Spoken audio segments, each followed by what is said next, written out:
Good morning, Garden Universe. Jane here. It's well into the first week in September. I spend each morning in my grow space in the barn.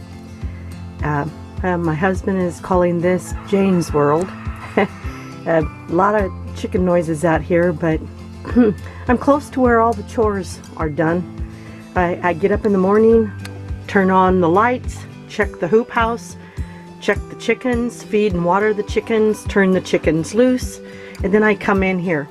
I've got a lot of seeds started for fall.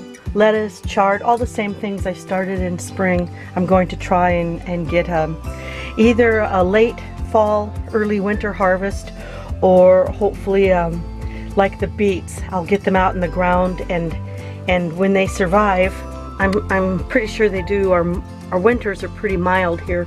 I'll have fresh spring beets, early spring beets. They might be small, but it'll be great.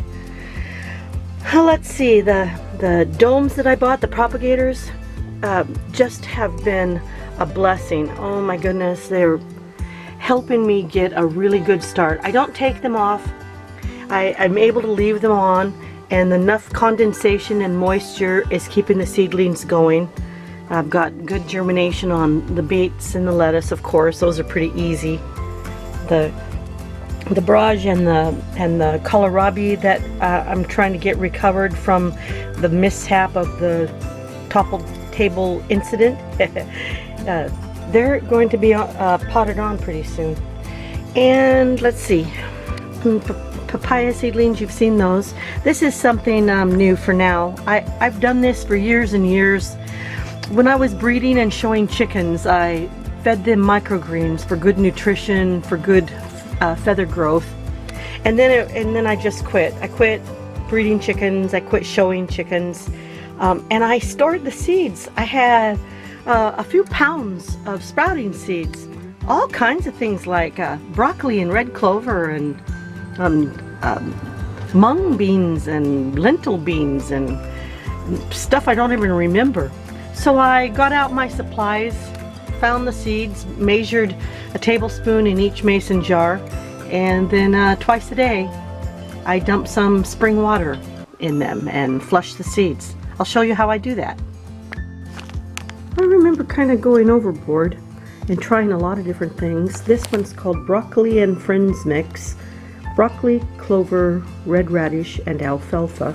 That was a 1 pound bag. There's quite a bit in there. This one, it looks like moisture got in the bag, and the tag is obliterated. I have no idea what those are, but they kind of look like lentils or mung beans. I bet that's what they are, mung beans. Let's see, this one. Organic alfalfa, certified organic alfalfa, and red clover. That still looks good. Let's see, this one is the Sprout House, certified organic, red clover, certified radish, fenugreek, or geek, I can't ever pronounce that correctly, and lentils. Wow, I wonder if those would grow in the garden next spring. I'll have to try that out. Moisture kind of wrecked this tag too. This one is radish and organic broccoli. And this one, the Sprout House, certified organic. Let's see, alfalfa, mung bean, and broccoli. And then this package was never opened. It's wheatgrass. So I never did get to that. I think I just got tired of doing the whole thing. I mean, I had a real production going in the barn with grow lights and seed flat trays and everything, and it worked real well. Man, the chickens thrived on this. They just loved this like candy. It just got to be too much with everything else.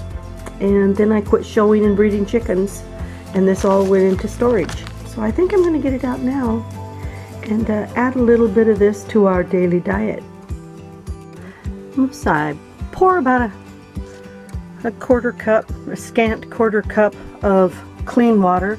My tap water is very high alkalinity. Is that a word?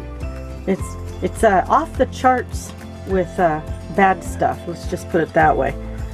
I don't drink it. I cook with it. We bathe and brush our teeth with it, but we don't drink it.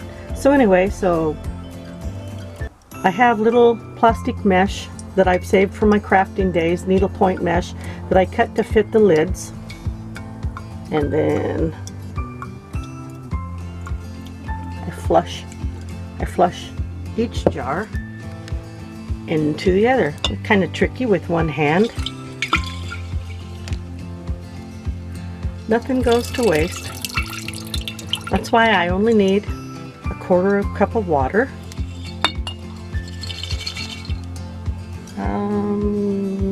Looking ready to germinate. It's only been about 24 hours. I think these are mung beans and lentil beans.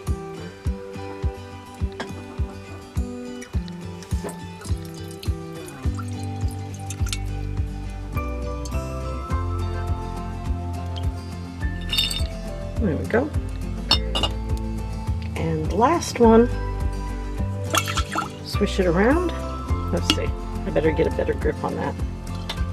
Swish it around and then give a little drink to the papayas. There we do it. I'm gonna have some microgreens for the table pretty soon. The last couple of days, the husband and I have been working up here in the farthest corner, east side of our property. We haven't done much up here. He put the fence in between us and the neighbor, maybe 2-3 years ago. And then up there is the rose hedge that I showed earlier in the summer. And the water main is up there underneath that hedge. And you can just see in the back there is our main water source for the garden. It's municipal water. The chickens have been out here cultivating for us. This is an Asian pear. It didn't bear any fruit until we severely pruned it, and it's got a lot of water suckers coming up. But I've been piling garden trash under it, old rotten pieces of wood and that, to hold moisture in the ground. It's very dry up here. This is the highest point of our property. It's all downhill from this spot.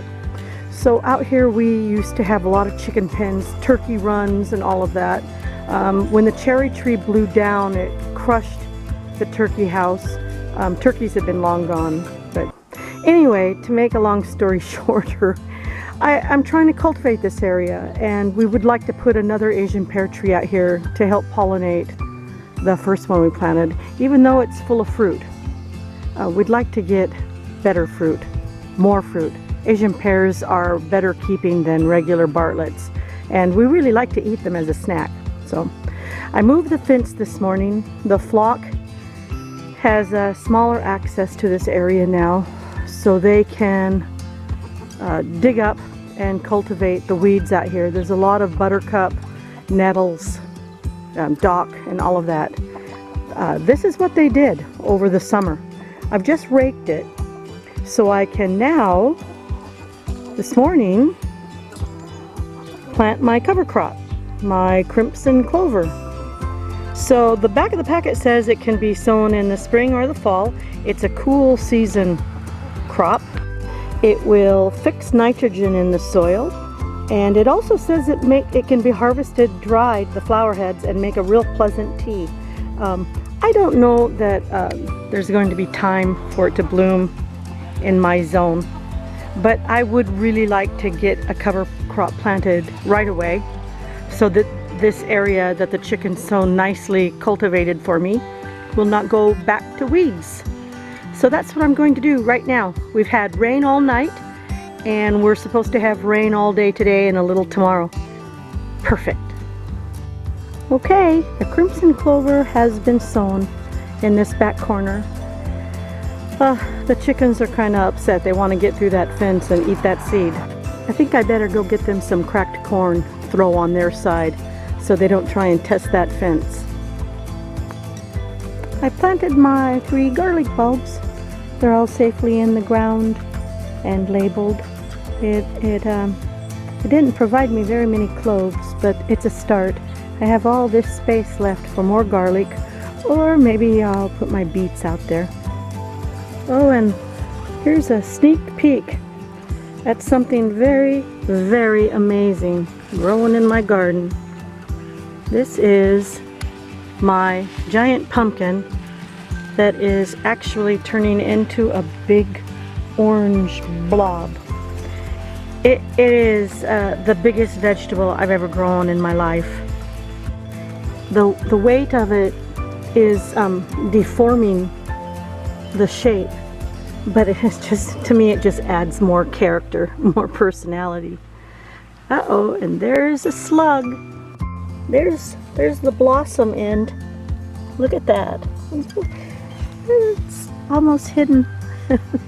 So yeah, it's only the end of the first week of September. So thanks for watching, friends. And also I want to say thank you to all my new subscribers. I'm officially at 100 subscribers now. Just a few months ago, I started out with 11. So I'm really happy with all my subscribers. I consider you all my friends. And so until next time, cheers everyone.